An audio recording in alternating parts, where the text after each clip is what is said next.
Hey everybody, my name is Joey Zero, and I want to apologize first up. I'm going to be tripping over my words a little bit. This is my first time making a video like this, and it's a step outside of my comfort zone for sure, because it's like going to be unedited, and it's like different from streaming, whatever. Anyway, I wanted to talk for a few minutes about why you can't be a streamer and a video editor, or well, maybe why you can't grow as a streamer while also being like a high effort video editor.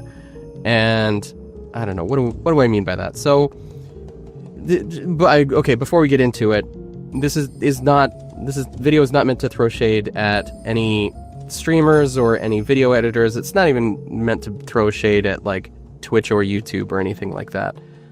It's just, I don't know, I think there's a lot of hard work that goes on that streamers do and that video editors do and everything like that.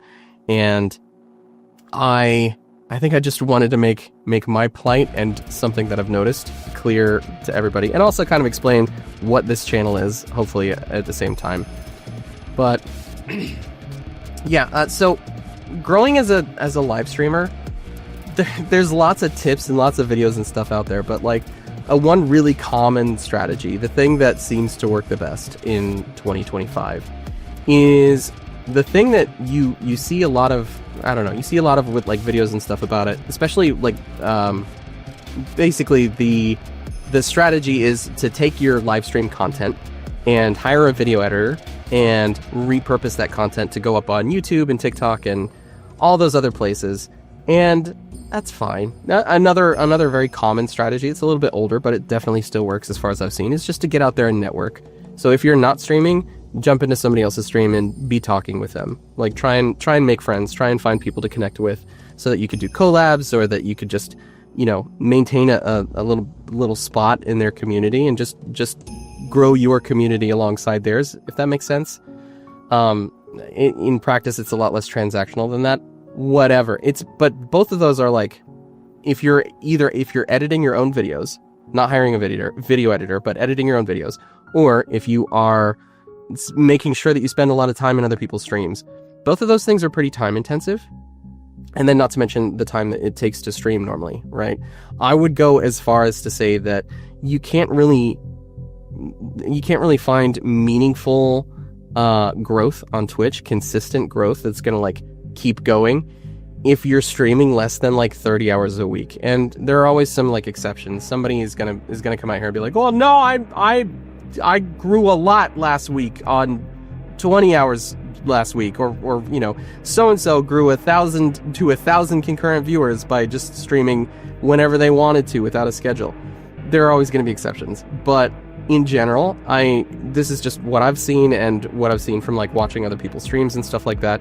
Unless you are very consistent, and unless you are like spending a lot of time streaming, more than like 2 or 3 hours at a time, then you're probably not really going to grow. Or unless you're like with an agency, like if you have a talent agency that helps line things up for you outside of your streams themselves. But it requires a lot of like intentionality, and it requires a lot of a person's time. So now let's say on top of that, you're editing videos.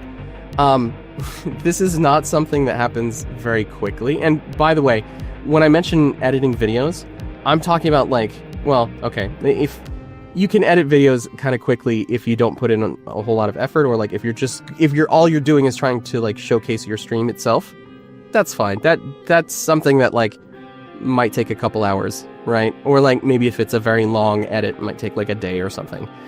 But that's a very common thing. But so what do you do when you are someone who streams and who also really fucking loves video editing, right? That's me. If you know me from my old channel and stuff, which I'm still looking to upload to, I love video editing. And that's not like just making like talking head videos and stuff like that. That's like the high effort shit, right? Like this or this or this. Like I love After Effects. I love Nuke. I love like nailing a particle sim in Blender that's like photorealistic. Like that's shit that is like not very quick to pull off. And like I love motion graphics. I love like I love compositing and stuff like that, and hopefully some of that like shines through on my stream and stuff as well. But like, what do you do if you love streaming and you love video editing? One of those things can be delegated, can be outsourced, can be freelanced, and the other cannot. Which means that if you're looking to put in that time, like, you're gonna have to find someone else to edit videos like you, and the kind of video edits that I like to do are not cheap to hire somebody to do. I know because I've done those to pay the bills in the past, so I know that that's not cheap. And so like, what do you do? So you kind of have to like pick one of your two loves to spend your time on, and that's kind of where it gets really frustrating. So like, and you know, what I hear is like, well, so why not just do both? Well, the time is not like equivalent. I remember when I was making content full time and just kind of freelancing to like fill the gaps. Anytime I had a big project that I was working on, like for my channel, I almost always had to like cancel streams for it. I almost always had to be like, hey, look, I know I'm scheduled to stream like 4 days this week, 5 days this week. I'm sorry, I got to cut that back to like 2 days, 3 days, in order to like, to not even hit deadlines, but like in order to just get something across the finish line, you know? I'm using corporate jargon, and I hate that. I hate that that's coming out in this video. But like, that happens all the time. And so like, how do you get that stuff to not impact your growth on Twitch? Well, you hire somebody for it. You get somebody else to do it. Maybe if you're incredibly lucky, someone in your community or a close friend will like help you do some of that video editing and stuff like that. But at the end of the day, it's one of those things where it's like, I'm gonna go pay somebody to do work that I absolutely love. I'm gonna go pay somebody to do work that like I would love to do myself, in order to do the work that I still love but like have to do. It would be different, I think, if it was a case of like you could switch it up, if you could like if you could outsource, you know, like somebody doing a stream for you or something like that. But at the end of the day, the stream is like personality driven, and the video editing is not. Like, if you have a creative style and you're confident in it, then you can probably communicate that to a video editor and they can probably do the same thing. But like, so then the question kind of becomes, okay, so like, how do I, if I still love this, if people are coming to me because of this creative style that I have, that is like uniquely mine, that I've developed over like years of working on this stuff, if they're coming to me through that, like on YouTube, why would they go to a stream at all? If they're like, I mean, do they care? Do they go to live streams ever at all? Are they just there to like support, or are they looking to try and get plugged into the community or whatever? And so then the task becomes like, okay, so let's take stuff that we have edited, stuff that we can edit, and let's make assets out of it to use in OBS, right? Let's make a stinger transition that looks really cool, that like really showcases what I could do with some video editing stuff. Or like, let me make an overlay that's like animated and does the motion graphics stuff and is like really shows off all the cool stuff I could do. And like, sure.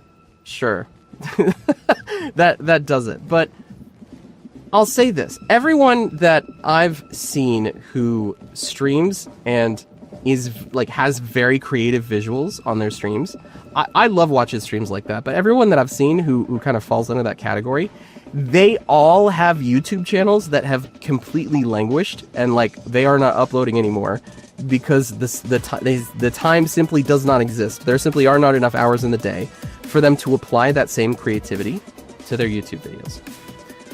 Either that, or they have hired somebody to edit videos for them. And usually that somebody to edit videos for them, usually they're doing a pretty damn good job. There's a reason why, like, usually they're very careful about who they would edit, or who they would trust with those edits. But I've noticed this trend where like there are a lot of very creative people on Twitch and YouTube who can only apply their creativity to their content in extremely limited ways because of what live streaming requires, because of the time investment that live streaming requires. And I don't know. It's a little disappointing. It makes me a little sad. Now, some of you might be saying, Joey, why not just stream the video editing process? Why not just you know, let your give your community a little bit of a behind the scenes and let them see you editing videos? I've done that. I do that regularly, but no, like only the core of the core community shows up for those. Only the people who will show up to a stream regardless of what's happening on that stream because they want to support the streamer or because they just really enjoy the vibe of the streamer regardless of what's happening on the actual stream. Only those people show up, which I'm incredibly grateful for those people in my own streams. And I see all these little like core communities springing up for video editing streams, for folks doing like After Effects streams or Blender streams or whatever. And it's really cool to see those because you kind of get a little bit of a different look at the community, but it's not like it's not like a more conventional stream. It's not even like an art stream, in terms of like the people who are interested in watching it. Like I legitimately, I think the most people I have ever seen in a stream like that is like 30, whereas like the most people I've seen in like other art streams is like thousands. And I think there are a couple of reasons for that. I don't think it's necessarily that there's like no interest. I think that maybe a large part of the reason why that happens is because when you're video editing, like you need your ears, you need your eyes, like you need it requires your attention, right? And that's not really something that you can have a live stream up in the background while you're doing it. Maybe some freak out there can. If that's you, let me know in the comments, but that's not something that I could do. So either I find myself like, you know, watching somebody editing some videos and I'm like, damn, these are some really cool ideas. I would love to try these out. Okay, I'm going to close the stream and go try it. Or it's a case of like, I'm watching the stream and I'm like, damn, these are some really cool ideas. I really wish I could try this out. I'm not going to try them out right now though, because I don't want to leave the stream. Whereas with others, you know, with games and stuff like that, like people can do their own thing while they're watching the stream. Art streams, like I can work on some illustration while I'm watching someone else work on some illustration. And it almost kind of feels like we're working together. You know what I mean? But if it's video editing, it can't. We can't do that. We can't. That's not. So this is normally, I think, where like, you know, in these rant videos, this is normally where someone's supposed to, you know, I'm supposed to like propose a solution, and I really don't have one, other than like maybe those of us who do video editing streams, who love coming up with motion graphics and who love like After Effects and stuff like that. Maybe we all like get together or something. Well, I'm not recommending that we like try and phase out video editors, that we try and phase out freelancers or anything like that. I think I know a lot of folks that like do really good work and like they work very hard and like they make good quality stuff. But I don't know. I wish that I don't know. I wish I had the ability to take a little more creative pride in this stuff that goes up on YouTube. That's a big part of why I haven't uploaded in so long. And ultimately, that's what this channel is. It's like, maybe I could just get in the habit of hitting record and ranting for like 10, 15, maybe 20 minutes and just throw it up on YouTube. And I could start getting stuff up on YouTube again. That's not, you know, doesn't take me 2 weeks to anyway. That's it. Once again, my name is Joey Zero. It would be really cool if you were to subscribe, maybe leave a comment, let me know what you think. Let's have a discussion. We don't do that on YouTube anymore. Let's have a discussion. Or come by a live stream and like, let's have a discussion there. That would be pretty swell, I think. Anyway, that's it. Thank you so much for being here. I'll see you tomorrow. I'm uploading videos every day. Bye. Bye!